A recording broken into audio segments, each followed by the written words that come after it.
اسلام کی آمد سے پہلے عربوں میں طرح طرح کے رسم و رواج قائم تھے، اور وہ لوگ کے ایسے مشرکانہ عقائد تھے جس کا اسلام بالکل اجازت نہیں دیتا۔ مثال کے طور پر اگر کہیں سفر کرنا ہو تو سفر کرنے سے پہلے پرندے کو اڑاتے، وہ پرندہ سیدھے جانب اڑتا تو سمجھتے کہ یہ سفر ہمارے لیے مناسب ہے، مبارک ہے۔ اب اگر وہ پرندہ بائیں جانب اڑتا تو سمجھتے کہ یہ سفر ہمارے لیے نامناسب ہے، مناسب نہیں ہے، لہذا سفر کے ارادے کو ملتوی کر دیتے ہیں۔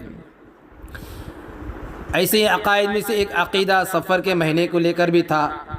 وہ لوگ سفر کے مہینے کو منحوس مہینہ تصور کرتے اور کہتے کہ اس مہینے میں آسمان سے مصیبتیں نازل ہوتی ہیں، لہذا یہ سفر کا مہینہ منحوس مہینہ ہے۔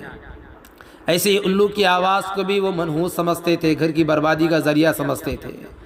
لیکن جب اسلام آیا تو اللہ رب العزت نے نبی کریم صلی اللہ علیہ وسلم کے ذریعے سے لوگوں کو ہدایت عطا فرمائی اور اس طرح کے رسم و رواج کو ختم کر دیا، اور اس طرح مشرکانہ عقائد کو بالکل جڑ سے ختم کرا دیا، اور اعلان کرا دیا کہ نفع و نقصان پہنچانے والا صرف ایک اللہ کی ذات ہے، نہ کسی جانور میں نہ کسی مہینے میں طاقت اور استطاعت ہے کہ وہ کسی بندے کو نفع اور نقصان پہنچا سکے۔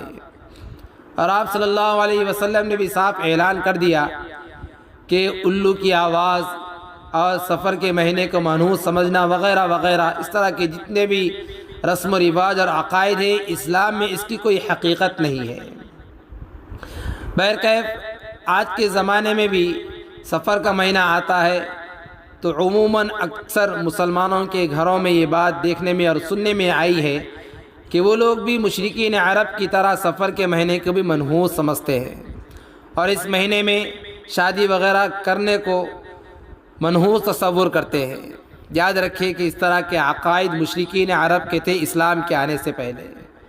اور دوسری بات یہ بھی کہی جاتی ہے کہ سفر کے شروع کے 13 دن، جن کو 13 تیزی کی دنیں کہا جاتا ہے، آپ صلی اللہ علیہ وسلم کے انتقال سے پہلے آپ صلی اللہ علیہ وسلم ان 13 دنوں میں سخت بیمار پڑ گئے تھے۔ اس بیماری کی وجہ سے یہ 13 دن منحوس دن ہیں۔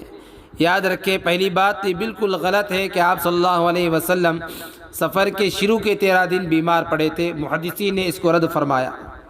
اور دوسری بات، بیماری یہ اللہ کی طرف سے نعمت ہے۔ کئی احادیث میں آپ صلی اللہ علیہ وسلم کا فرمان ہے کہ بیماری یہ بندے کے حق میں اللہ رب العزت کی طرف سے ایک نعمت ہے۔ ایک حدیث میں آپ نے فرمایا، جب اللہ رب العزت کسی بندے کے ساتھ بھلائی کا معاملہ کرتا ہے تو اس کو بیماری کے اندر مبتلا کرتے ہیں۔